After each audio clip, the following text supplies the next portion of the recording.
بالله من الشيطان الرجيم بسم الله الرحمن الرحيم الحمد لله رب العالمين الرحمن الرحيم مالك يوم الدين إياك نعبد وإياك نستعين اهدنا الصراط المستقيم صراط الذين أنعمت عليهم غير المغضوب عليهم ولا الضالين رب اغفر لي ولوالدي وللمؤمنين آمين رب اشرح لي صدري ويسر لي أمري واحلل عقدة من لساني يفقه قولي ربي زدني علما وارزقني فهما آمين يا رب العالمين. Halo semuanya, Assalamualaikum warahmatullahi wabarakatuh. Hari ini alhamdulillah kita bisa bertemu lagi dalam video pembelajaran mata pelajaran bahasa Indonesia, yaitu materi menyajikan tulisan dengan memperhatikan diksi serta ejaan yang baik dan benar. Nah, kali ini bertemu lagi dengan Ustazah Prima. Semoga anak-anak selalu dalam keadaan yang sehat walafiat dan selalu semangat untuk belajar ya. Nah, pekan lalu anak-anak sudah belajar tentang bagaimana cara menyajikan konsep-konsep yang saling berkaitan pada teks non-fiksi ke dalam tulisan. Nah, masih berhubungan dengan hal tersebut. Jadi hari ini kita akan belajar bagaimana membuat suatu tulisan non-fiksi yang berkualitas dan yang baik.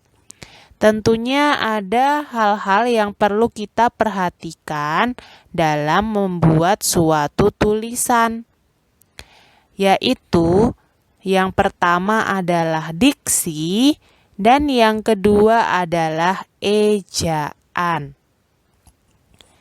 Diksi merupakan pemilihan kata yang tepat dan selaras dalam penggunaannya untuk mengungkapkan gagasan sehingga diperoleh efek tertentu seperti yang diharapkan. Ini merupakan pengertian atau definisi dari diksi menurut KBBI atau Kamus Besar Bahasa Indonesia. Diksi yang kita gunakan harus sesuai dengan konteks kalimat pada teks non-fiksi. Tentunya pemilihan kata ini juga harus tepat sesuai dengan kaidah-kaidah dalam Kamus Besar Bahasa Indonesia. Pemilihan kata bukan sesuatu yang biasa, tetapi memiliki tujuan khusus, terutama dalam berkomunikasi. Nah, berikut Ustazah berikan 2 contoh kalimat dengan pemilihan diksi yang berbeda. Ya, yang pertama, saya tidak suka cara kamu memimpin rapat tadi. Kalimat yang kedua, saya benci cara kamu memimpin rapat tadi.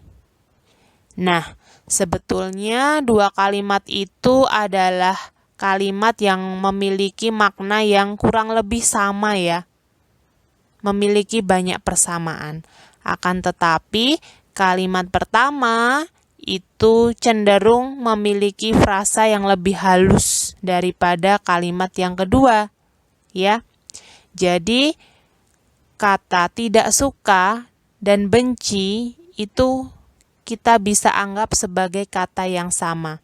Akan tetapi, kedua kata tersebut jika diterapkan dalam suatu kalimat itu terasa memiliki rasa yang berbeda, ya. Jadi tentunya pemilihan diksi ini jelas merupakan hal yang sangat mempengaruhi bagaimana suatu tulisan kita, ya. Nah, poin kedua yang harus kita perhatikan adalah ejaan. Ejaan atau yang lebih dikenal dengan bunyi bahasa. Ejaan adalah penggambaran bunyi bahasa dalam tulisan. Ejaan yang digunakan harus sesuai dengan Kamus Besar Bahasa Indonesia atau KBBI.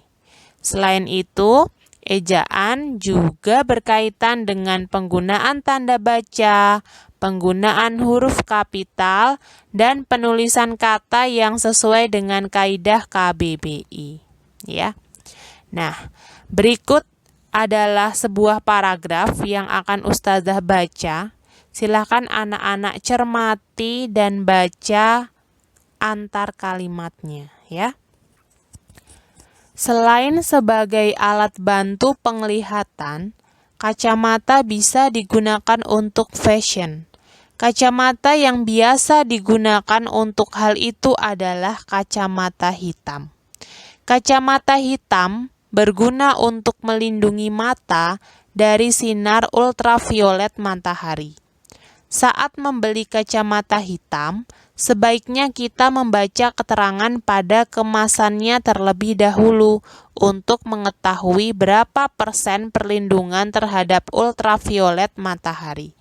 Hal itu karena gelapnya kacamata hitam bukan berarti semakin baik perlindungan ultravioletnya.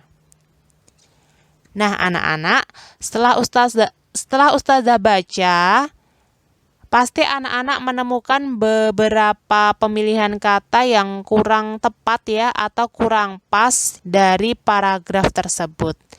Nah, silahkan anak-anak baca lagi paragraf yang tadi sudah Ustazah baca dengan baik dan dengan teliti. Setelah itu, periksa mana pemilihan kata dan penggunaan ejaan dalam paragraf tersebut yang kurang tepat, ya. Nah, setelah itu silahkan anak-anak perbaiki kata yang kurang tepat dalam paragraf itu sehingga akan menjadi paragraf yang baik. Itu tugas bahasa Indonesia kita pada pekan ini. Silahkan dikerjakan dengan baik dan semaksimal mungkin ya. Oke anak-anak, demikian pembelajaran bahasa Indonesia kita pada pekan ini. Semoga apa yang Ustazah Prima sampaikan bisa bermanfaat untuk anak-anak semua. Terima kasih sudah melihat video Ustazah. Kita bertemu kembali di video pembelajaran berikutnya. Ustazah akhiri. Wassalamualaikum warahmatullahi wabarakatuh.